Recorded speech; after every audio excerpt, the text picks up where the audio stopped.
Hello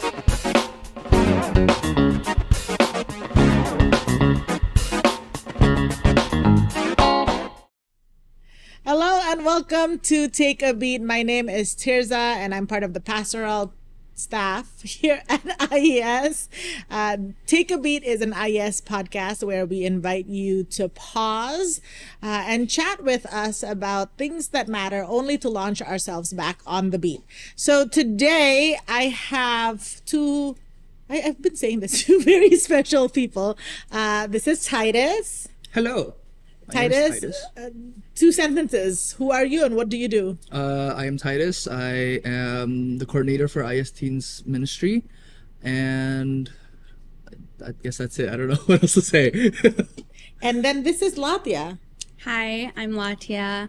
I am a former teen now interning under PT. Yes, she's my intern. Yes, I love her. I didn't pay her to say that. 'Cause it's unpaid. No. It's unpaid internship. Sorry. So we actually, one of the things that we've been doing in the past, I want to say a little bit more than a month. Mm-hmm. Yeah. We have been doing a little bit of a book club. And so we kind of want to share not only some of the discussions that we had, but also about the book. So let me show you the book. Ooh. I know. I have a physical copy of the book. We don't. The only one. We Yeah. have PDF. I have Kindle. So it's called You Are What You Love, The Spiritual Power of Habit, and it's by James K.A. Smith. And so why don't somebody other than me tell people what's it about? Like what is this book talking about? So the book is basically, it's on worship, right? And it's on you are what you love. Basically, where is your heart? And how does that relate to how you worship, how you like serve God and love God? And yeah, it just explores that. Yeah, I mean, I would say what Latya already said, but I also think like one of the things that what I love about this book and what I feel like it's been a while since I've done something like this was also how James breaks down like this whole. I love how he's James like He's my best friend, James. But I love that he breaks down these things that we're so normalized with. Like we don't recognize that we do these things or recognize how we've built these habits or ideas, and it breaks it down in such a way where it's like, oh, it's more than what we actually think about it. It's more than thinking about it, and I think the first chapter was such a good of like, I think breaking that process of like, oh, I thought it was this way, or I thought, but it's actually so much more than that, and it's like being immersed in it. I love. Because I think in chapter 1 he talks about, and this is not spoiler at all. You should read the book. Yes. So this is actually us inviting you to read the book. But in chapter 1 he talks about this like, especially when you study philosophy and you study Descartes, talks about you. What's the you are what you think. Or I think therefore I am. Therefore I am. There we go. And so what he was talking about is we're actually more than just thinking beings. And he, like Latya was saying, he talks about worship, but worship is a word that is thrown around in the Christian circle that has come to mean sometimes very limited things like music, or that 20 minutes in service where it's all about like the music and you singing songs. But I really like that what he's talking about is this worship is a reorienting of our hearts. Yeah. Right. And our desires. Right. And so that's why the book is called You Are What You Love, because our entire being is like we get our orientation based on our loves and our desires. And what I love about that actually was that you would think, and I remember approaching it, you would think that it would be kind of like teaching you thoughts and teaching you like things to like learn or things to like new things, new ideas. Yeah, new ideas. But it's really he was like, no, it's not even that. Like it's not even just about ideas. It's not just about thinking about these things, but it's actually with your whole body, with your whole activities and the things that you put yourself into, that is what creates those reorientation. That's what reorients your heart. And where it's like, if you really want to try to worship, it's not just about thinking about worship and all these things, or wanting to want it, but it's putting yourself forward first, and also putting all of that, putting yourself into it. And then within that, there's a reorientation. There is that reorganization. So creating a habit or creating the rhythm. Right. I like the you guys know this. I like the word rhythm because it just the rhythm, rather than trying to get the whatever the word I was looking for was. But okay, so we're actually kind of mid talking about this book, and so there's a couple questions that we want to discuss, and we want to share it with you so you can think about it. Leave comments in the comment, like stop us at church, maybe not during service, but you know, and talk about it. So Titus, you have the questions. Well, first... shoot. Okay, so I guess I'm doing that. Yes. Okay, so we're on chapter 5. So big jump for most of you guys if you haven't read the book.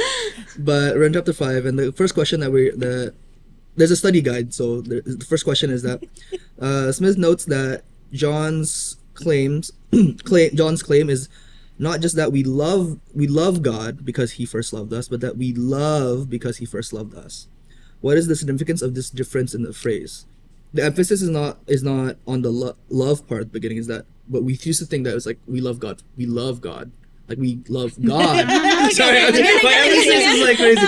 Yeah, sorry. But like it's like the focus is the God, but it's actually we love because He first loved us. Yeah. So what is the difference between those phrases in this emphasis? Yeah, not just that we love God, but that we love because He first loved us. And I think that's the difference is, and he states it in the book. It's like we don't know how to love as a whole, not just to love God without that example that God first put for us, right? I think what he used in the book was the example of a baby doesn't smile until like its caretakers, its mother smiles at it. Yeah. And that's how it learns don't to even do know that. what smile is. Yeah, exactly. Right. And so I think that's the difference in that we don't just love God because He first loves us. It's just, we love everything. We know how to love. Yeah, we love in general because we know who God is. Right. Because God is love, right? Without knowing what He is, we have a weird view of love, right? We only kind of know what, you know, the world's kind of love, like which is I think part of the breakdown is I would say that the world's understanding of what love is and how to love has been skewed. Oh yeah. And is really not love. Yeah. There's a lot of maybe infatuation kind of muddled through. There's transactional, right. conditional. Yeah. And sort of, it's like, it's also like sometimes it's a power struggle. But then, okay, just kind of a follow-up question. How do you learn how to love from God? Whoa. I was not ready for that one. Sorry. I'm caffeinated. How do you love? You should have gotten me earlier in the morning. Now she is. So why would what? Yeah, you're like, no. Which is good. I like that, PP. Keeps you on your toes. No, I think that, what was the question? What was the question? I had it. What was, like, what, pretty much like, how do you, like, what about love do you learn from God? From God.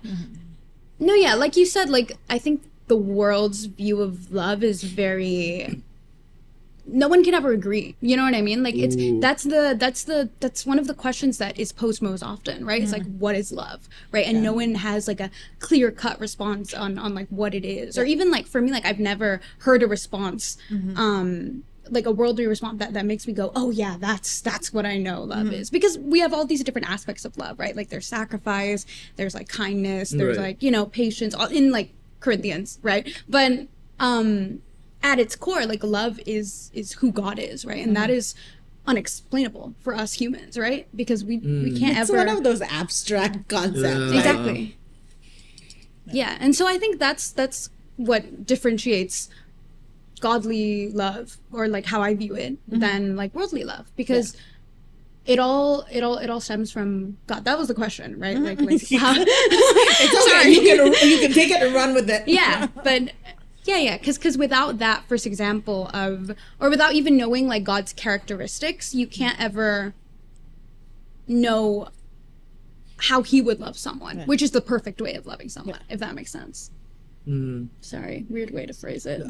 I mean, I kind of agree, especially with the last part where it's like, to really know how to love, especially love like him, you have to get to know him and experience him, and from, I mean, at least that's how I would picture it, because it's like, if you really want to know how to love somebody the way that God would love somebody, you have to, I feel like you have to accept and experience his love for you. And I think that was like, I think the last few chapters, like chapter 4, I think he talks about like the understanding of that worship, like worship is then, or chapter 3, I can't remember, but that worship is a recognition, is not just what we do, but it's actually more that he gave us grace so that we can even worship. Yeah. And so in that acknowledgement, and also living it out of like, oh, I've been given that grace, I've been given that love, that experience is like transferred into our human to human interactions and how we love in this like physical world. I think I remember at one point. So this is actually one of my favorite books. Oh, I think did I not tell you? I think you said that I'm at pretty the sure, but beginning. like you have a lot of books. Yeah. So I was like, I I'm surprised. first read this in 2019. That's when I actually got this copy. And I think at some point I was talking to God about like loving people or loving a particular like person. No, we're not talking romantic. Yeah. But then I think I had this like I felt like I hit a wall and I was like, God, I don't know how to love this person. And so like reading through this book, I think that realization came after pretty sure after this chapter. But like I sat there and I was like, Lord, I don't know how to, and all of the ways that I have thought about love is actually a little selfish on my part. And so I'm like, I don't know how to love. So I think for me that statement, like, it's not just that we learn how to love, like we love because he first, well, it's not just we love God because he first loved us, but we love because he first loved us. And so I think, yeah, for me, it was that I had just that, like, I ran into a wall realization that, oh, I didn't know what love was. Right. Everything, like, especially all of the messages from the world and all of it, even the way I would try to define it is actually, it ends up being very selfish. And so, like, sitting there and actually telling God, I think you need to teach me what it means to love people. Wow. Yeah. I had like that, one of those moments, and I'm pretty sure it's that line that he was talking about. Any other thoughts on that? Like, I feel like you're thinking. I'm looking at your face. You're like, Yeah, no, because I'm just like at the do I reference that at the point of this recording that I'm working on a sermon, and I think it's I'm also thinking about that where it's like sometimes we're faced with this reality that we're interacting with people, we're interacting with society, we're interacting with these systems, and sometimes it's really like it grinds our gears, it creates so much friction in our lives. But I think to really know, or to be what's it called, like to know how to deal with this or how to go forward with it in a Christ-like manner is also to ask, like, to like look at the Creator and be like, okay, what is it that you would do in this situation? What is it that you want me to do in this situation? Yeah. And so I'm imagining, like, also like when you're asking like, how do I love this person? It's also the same questions, like, yeah, this person is maybe grinding my gears, or like there's friction, or there's tension, or there's difficulties. like, the way they breathe annoys me. Yeah. So like, how do I even get used to that, Lord? Like, I know Jesus probably faced that with some of his own disciples. I mean, It's like, he lived with his disciples like 24/7. exactly. It's like there has to be times where he's like, I need some space, or like not you. he goes out to pray like most of the time, right? And it's like, how do we do that? And so I'm thinking, like, to do that, we really do have to immerse ourselves in finding how Jesus would do it, how God would do it. And I think that's kind of like what he's saying here. It's like when we look, like the example that you mentioned, Latya, was like the whole mother and baby. And so like when we're the kind of the baby, we're the ones looking at God, like, how would you do that? Yeah. And then we see him maybe do it in a different way, whether in the Bible he does it something, or it's shaped, or he pushes us to do something that's shaped after his heart, which I believe we can find correlation with what he does in the Bible, right? It's a two-way street where it's like, yeah, he might tell us something, but it's also has, I feel like it can be relatable to what he's already done, because he's the same, right? Yeah. Yeah. Yeah. You mentioned again that like the baby smiling thing, and like one of the parts I highlighted in the book is actually, I love how she actually has her. I mean, I have I my did book, but I'm not too. opening it. But she's just like, it's a book club. yes. I can do that. Okay. So he refers to that, and he says, the creator of this universe meets us in the same way, enfolding us into his care by meeting us in the Son become flesh. Jesus is the smile of God. And so Jesus is that smile, right? That what we take after. It's God is the mother, and Jesus is like that smile, like his example of love. Does that make sense? Does that make sense? Sorry, it took me Like he is the example of love. Because I was imagining you were gonna say Jesus is that baby. I was like, wait, that's not right. No, I know we're still the baby. Yeah, no. But yeah, like God gave Jesus as that perfect example of love, and so I completely agree with what you said. Is in the way that Jesus is that, like, what we look towards, what we want to, like, live by, right? Right. I think it's interesting because you were saying, okay, at this present moment, you're preparing for your sermon. Titus is doing a series in teens called Heartstrings, and it's based on Sermon on the Mount, and that's all Jesus. I feel like that's all Jesus. It's literally just red text for 3 chapters. The entire thing is a smile. Yeah, that's right. That's true. That's right. And that's true, because what I love also, like, what I've realized is that he doesn't just talk about what he's doing or like what he wants us to do, but he always refers back to like the text, or refers back to the law, which originally came from God. So it's kind of like that extension of like he is that smile, because when you see Jesus, when you look at him and you hear him and you listen to him, you see God, like you see what he comes from, and so like it's like smile, like of that mother, the father, person, caregiver, God. I'm also this is kind of a tangent, but I'm reading Acts with Maria right now. Hi Maria, if you're watching. But Maria's in the UK. I know. But like one of the things like over and over we've been observing is how the disciples really mirror Jesus. Like immediately after his ascension, it's always like, okay, we'll pray and like do what Jesus does. And so you really see like I love reading Luke and Acts together because it's like volume 1 Jesus, volume 2 disciples. Yeah, exactly. Yep. And so that was such a like, oh yeah, like the reason the church became what it was is because we followed the example of Jesus, right? Otherwise, like it wouldn't have, like Jesus is the power behind Christianity and the power behind what we believe in. Without Jesus, like you can't. Yeah. So going back to that question that we started with, we can only really know how to love in general. Yes. Love anything well is to know Jesus and to know how he loves and to learn from how he interacts with people and show compassion. I think we have time for another question. Okay. Yes. You get to choose the question. my Titus goodness. is like the question bearer today. Yes. There were so many good ones. So I was gonna pick originally because it talked about baptism and how like what it means, but I was actually thinking like maybe as a application-ish, or like something that's a bit more Okay. The question that I saw was interesting was, how do we see the household as a potential sacred place while maintaining the sense of sending? How does one lead to the other? The sense of So I guess to give context for all of us is that James. James, James. yes. Titus's friend James. Yeah. Yeah, James mentioned. My close buddy James. Yes. So he mentions that I kind feel of like your life group does that a lot, like talking we about have. talking Oh, about you like know, a like certain. Paul. Yeah, no, I think they're it doing a was study. Jenny, it was Jenny. Jenny Allen or Yes, something. yes, it was. They did a Oh. study from Jenny Allen, and they just Like, call her Jenny. so Jen. Yes, so Jenny, my friend.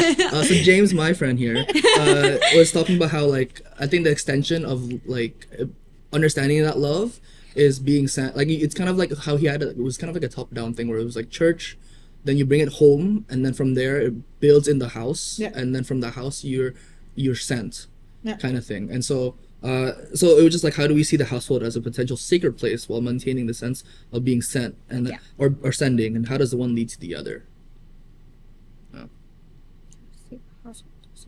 Look at the question. I think often we don't really think about the household or Right. the home. We think about the sending coming straight from church. Mm. Like, oh, I'm receiving from God, went to church, like heard a sermon from PD or Titus, and then like the act of being sent out. And then, okay, from here we're out. Right. But I think for me, the way I see it is home is kind of your base of operation. And I mean, I know that church is there where you get equipped to go Yeah. out and the sending, but other than if you work at a church or intern at a church, you just go to church once a week for about an hour and a half, and if there's traffic, 2 hours. Yeah. But I feel like the home is where you like after the whole day of being sent out, seeing coworkers, seeing friends, interacting with people in traffic that you have to be patient with. You come back to that home with the people that you live with and kind of process through, okay, this is what God wants, how God wants me to live. This is, and then this is like my experience from the day, and this is me regrouping. We don't regroup at the church. We regroup yeah. at home. That's right. Yeah, So I feel like when he talks about how the household is this sacred space or sacred place from which we're sent out, at the end of the day we come back home and we're like, it's sort of like in my head it's sort of like Jesus sending out the disciples 2 by 2 elsewhere and then coming back to him. I feel like that's the household. That's like you come back home and then you're like, okay, well that went well. Man, I should have been more gracious today. Like I was out there and I really like that I could have done better, and then Right. come back, and then the next day we're sent out again. And that's also when we do our devotions and when we do our quiet time, it's where we're like, oh, okay, this I can apply this in my life today, and then you get sent out and then you kind of regroup again. I feel like that's how for a lot of people that's the rhythm of home, right? And then at church you come and you get equipped only to kind of come back to home base and then get sent out from that. That's kind of how I'm picturing it.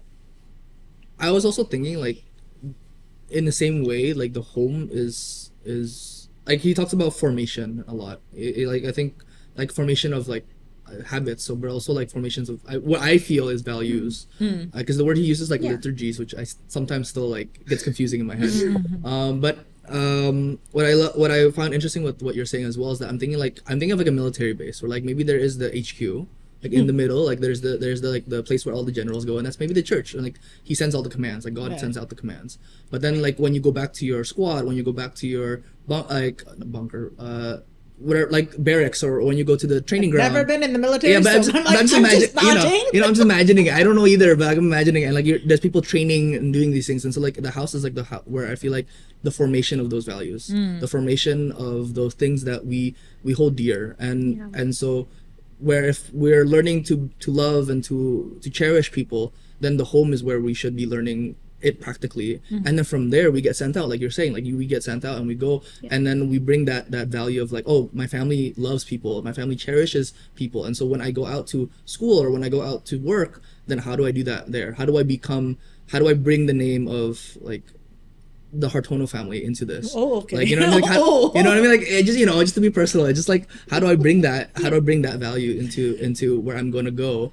And the same way, like, how do I bring that Jesus like name into this? And so it's kind of coming from like a top down kind of thing.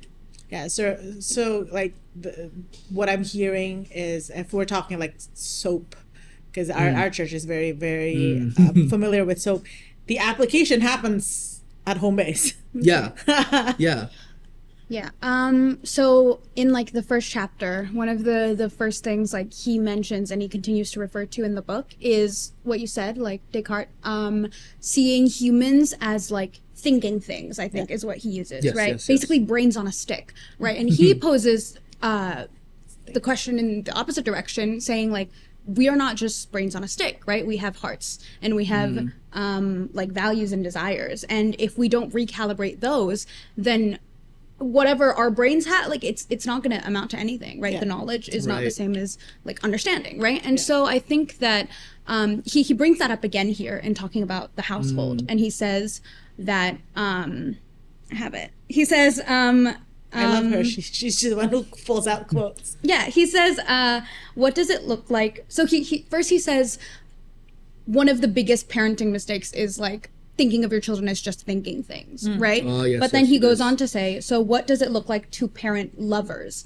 What does it look like to curate a household as a formative space to direct our desires? How can home be a place to recalibrate our hearts? And so I think with like the sentiment of like, yes, home is your safe space, right? Home is basically where you are completely yourself, right? You take off like your going clothes and you put on like your home clothes because that's like your comfortable clothes, you know what I mean? And so like that is also the place where you calibrate those values and you recalibrate, or you calibrate those like desires. And he gives a lot of different examples of like things that you do different from just teaching your children. Like, for example, I think one of the things he put was gardening as like a way to teach your kids to care for the earth, right? Not just teach them, like not just reading Genesis and like that whole story of like, oh, you need to dominion over everything, whatever, but also just like practically teaching them to have a love for the earth. And right? what does it look like kind of tangibly, right? Yeah, exactly. Because it's not, a lot of the times when we're treating others as just merely thinking beings, we give the knowledge like, oh, you have to care for the earth, rather than like a tangible, okay, we do that by these are certain choices that we make, these are certain things that we put time into because we care for the earth. Right. That's how that looks like practically, right? And sometimes that's a lot more effective than just like putting in the knowledge in the kid's head, right? Just being like, because they don't know how to do it. They just know the Sunday school answer. They don't know what it means to live it out, right? And also, like, I mean, having dealt with teenagers, you know that you cram for an exam and then next month you forget it. Everything. After that exam, you're done. Absolutely. But if you put it in your rhythm, my favorite word, and that's part of how you live your life, you get it. Yeah. And sometimes even if you like don't, like if you're struggling with it, you still get it because you're still doing it. Any other thoughts?